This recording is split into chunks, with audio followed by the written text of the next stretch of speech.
Okay, my name's Leah Farquharson, I'm from Perth. I graduated with an ecology degree last June. Since then I did a bit of an internship and recently I've been starting my own soap company, like natural skincare company, and I went for the Princess Trust.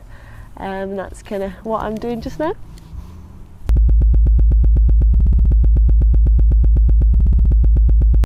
Well, to be honest, I probably would have said no like a year ago, and I know it's terrible considering what time it was, but I just didn't, like, my only knowledge of politics is what I've seen on TV, and I just didn't really believe anyone, and it kind of turns into like a circus kind of thing, and I just find it really hard to even start to be interested. But recently I've been speaking to some friends and more people on the ground at like a grassroots level about politics, and I have to say I'm getting more excited about it. And I think that's at that level, that's how we need to get people engaged at a point where their voice matters. So yeah, I'm getting more interested. Yeah.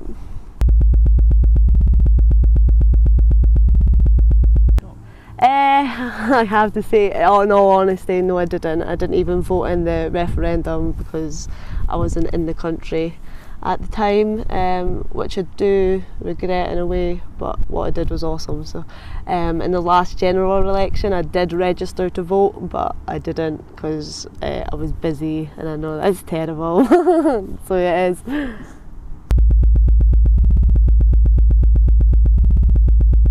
Good. I think the NHS gets too much stick. Like, I understand there are things that go wrong, and you know, it's obviously underfunded, but I think we should still be very grateful for the NHS and really stop slating all the doctors and things. I do think it should be funded better, obviously, and we should stop wasting money on things that we do, but overall I think it is a very good service, in my experience.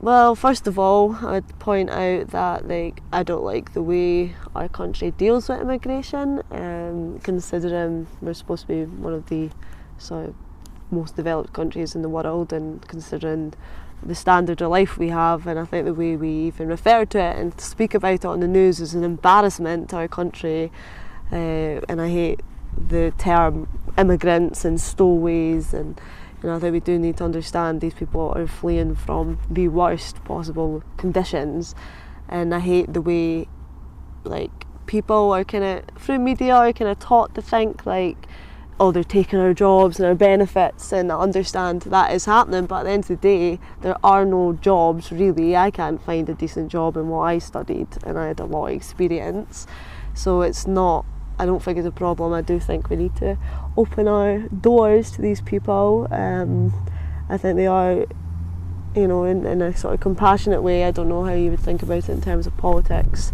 but I think we should.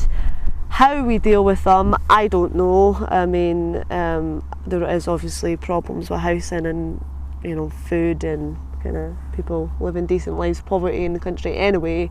I think it could be dealt with if we had a better distribution of wealth, and certain members weren't allowed to be totally rich and other people poor, but I don't know. I think let them in.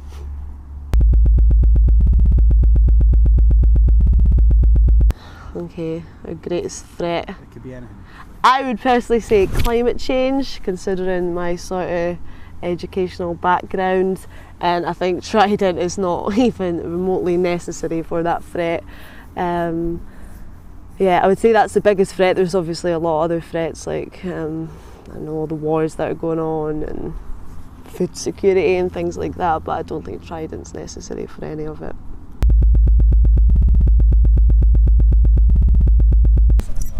I would like to see like an increase in the age that children leave school. Like, I'm not saying it's like there are people who leave school at 16 and do very well, but I do think, yeah. But I do think the legal age to leave school should be 18. What is it, 16? 16. And I think they should make sure all children are at a sort of basic level of like knowledge about politics, about their rights, you know, the laws and rights, you know, how to get a mortgage, about debt, about environmental issues. A bit more realism. Yeah, a bit. Yeah, learning about life. No, exactly. It's like I didn't even know what like tax was on your wages till I was about 15, 16. My mate got paid and she got taxed 200 quid, and we couldn't believe it. We felt like we'd actually been robbed, but you weren't explained, well, you get taxed and this is what you get, and you know, that's why a lot of young people kind of maybe, you know, it is difficult now for us to get houses and start a life and start a family. It's not easy.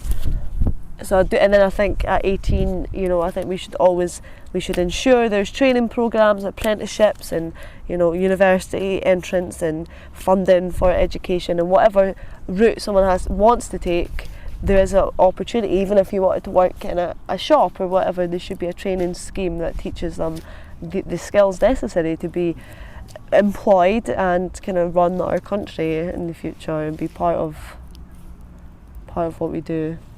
Education's key in everything. Health, I think it would help. You know, if you taught kids how to grow food and cook, they'd be healthier. If you taught them about environmental issues, we'd have better air quality. I think it's all education. If you taught them about politics, we wouldn't have so many corrupt politicians wasting money. Stupid. Anyway.